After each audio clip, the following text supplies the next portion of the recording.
Hi friends, నా పేరు రాఘవేంద్ర. ప్రపంచంలో ఎంతోమంది ట్యాబ్లెట్స్ అవన్నీ వాడుతున్నారు. కానీ ఏ ట్యాబ్లెట్ ఏ దానికి యూస్ చేస్తున్నారో మీకు తెలుసా? దాని వెనకాల ఏ దానికైనా ఇప్పుడు హార్ట్ పేషెంట్ అనుకోండి, హార్ట్ పేషెంట్ గురించి ట్యాబ్లెట్స్ అడిగినప్పుడు these tablet is used for heart patients అనేసి రాయకుండగా these tablets are useful for external and internal only అని మెడిసిన్స్ కానీ ఏ మెడిసిన్స్కైనా అదే వాడుతున్నారు. ఆ విధంగా మీరు వాడుతూ ఉంటే అది ఎఫెక్ట్ అయ్యి ఏదో ఒకటి జరుగుతుంది. ప్రజలకు చాలామంది చనిపోతుంది, దానివల్ల ఖర్చులు ఎక్కువ అవుతున్నాయి. అదేవిధంగా మనం వెళ్ళే హాస్పిటల్స్ అన్ని దాంట్లకు ఎంతో ఖర్చు అవుతుంది. ఈ ఖర్చు మనం ఎంత భరిస్తున్నామో మనకే తెలియడం లేదు. ఒక సామాన్యుడు వెళ్తే 2 లక్షలు 3 లక్షలు ఖర్చు అవుతుంది. అంత మొత్తం మనీ మనం సంపాదించుకోగలమా?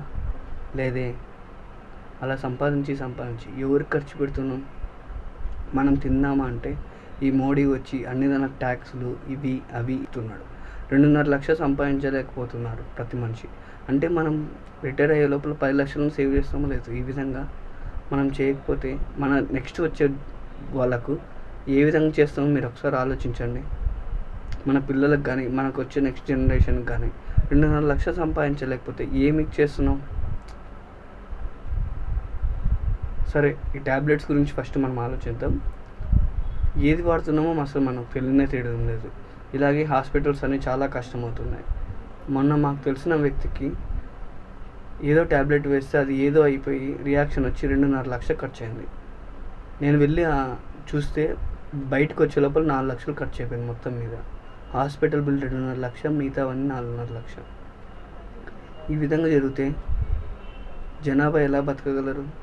అదేవిధంగా హాస్పిటల్స్లో ఉన్న బిల్స్ అన్నీ వేసేదానికి ప్రతి హాస్పిటల్కు ఒక concern code and also hospital యొక్క గుర్తింపు, దానికి సంబంధించి ఒక అకౌంట్ మెయింటైన్ చేయాలి ఖచ్చితంగా. ఒక అకౌంట్లోనే ఆ డబ్బులన్నీ ట్రాన్సాక్షన్ జరుగుతూ ఉంటే హాస్పిటల్ వాళ్ళు ట్యాక్స్ కట్టాల్సిందే ఖచ్చితంగా. కానీ ఎంత ట్యాక్స్ కడుతున్నారో ఎవరికైనా తెలుస్తుందా మనకు? హాస్పిటల్స్ వాళ్ళు ఎంతోమంది డబ్బులు, చాలా హాస్పిటల్స్, చాలా పెద్ద పెద్ద హాస్పిటల్స్, గ్లోబల్ హాస్పిటల్స్ కానీ హైదరాబాద్, బెంగళూరు, వైజాగ్ ఎక్కడెక్కడో ఉన్నాయి పెద్ద పెద్ద హాస్పిటల్స్ అని. దానికి ట్యాక్స్ కడుతున్నారా? గవర్నమెంట్కి రిసిప్ట్స్ చూపిస్తున్నారా? ఈ విధంగా చూపించకుండా సామాన్య ప్రజల మీద, చాలామంది మీద ఒత్తిడి చేసి ఈ విధంగా చేస్తూ ఉన్నారు. ఈ విధంగా చేస్తే మనకి ఏదైనా వస్తుందా? ఏది రాదు.